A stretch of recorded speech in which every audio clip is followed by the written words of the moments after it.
अस्सलाम वालेकुम दोस्तों, खुश आमदीद कहता हूँ आपको आपके अपने ही चैनल में। मैं हूँ आपका दोस्त मोहम्मद इलियास चिश्ती। उम्मीद करता हूँ आप सब खैरियत से होंगे। दोस्तों, आज के इस वीडियो में मैं आपको बताऊंगा कि नीली स्याही बनाने के लिए हमें कौन कौन से इंग्रेडिएंट्स की ज़रूरत होगी, कितनी मिकदार में ज़रूरत होगी और इसका बनाने का तरीका क्या है। तो चलो दोस्तों, शुरू करते हैं नीली स्याही बनाने का तरीका। दोस्तों, नीली स्याही बनाने के लिए हमें इंग्रेडिएंट्स की ज़रूरत होगी। नंबर 1 पर है मैथिलीन ब्लू ICI आधा औंस। नंबर 2 पर है गूंद किक्कर असली आधा औंस। गूंद किक्कर ये छिलके नुमा होता है, ये आपने पंसार से या केमिकल वाली शॉप से लेना है तो उसे वजाहत से कहना है कि हमें गूंद किक्कर असली ही चाहिए।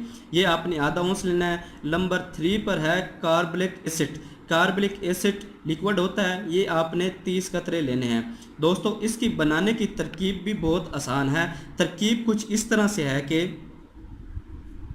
1 बोतल पानी या 1 लीटर पानी में गूंद किक्कर को भिगो दें। आधे घंटे बाद गूंद किक्कर भिगोया हुआ पानी को किसी बारीक छाननी या बारीक कपड़े में छान लें। अब किसी बर्तन में ये पानी डालकर गर्म करें, यानी कि गूंद किक्कर भिगोया हुआ पानी को छानने के बाद आपने वो पानी किसी अलहदा बर्तन में ऐड कर लेना है।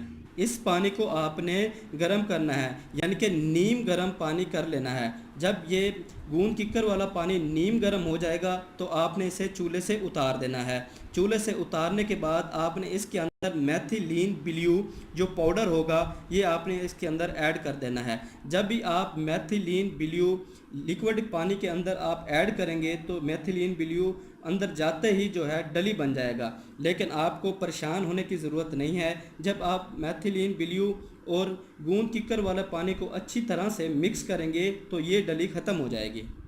दोस्तों, जब मैथिलीन ब्लू और गूंद किक्कर वाला पानी अच्छी तरह से हल हो जाए तो आपने इसके अंदर कार्बोलिक एसिड 30 कतरे जो है वो आपने इसके अंदर ऐड कर देना है।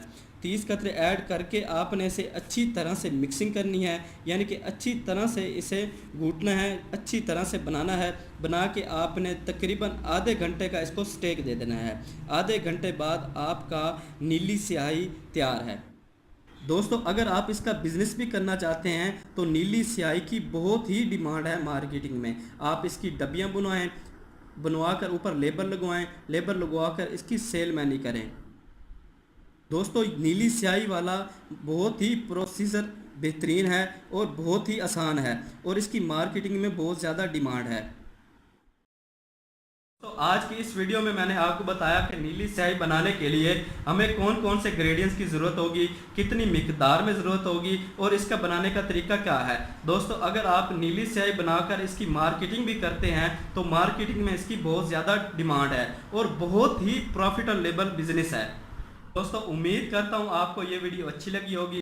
अगर अच्छी लगी हो तो लाइक कीजिएगा, शेयर कीजिएगा, कमेंट्स कीजिएगा और अपने चैनल को सब्सक्राइब करना ना भूलिएगा। अपने दोस्त को दीजिए इजाज़त, दुआओं में याद रखिएगा। मोहम्मद इलियास चिश्ती, अल्लाह हाफिज़।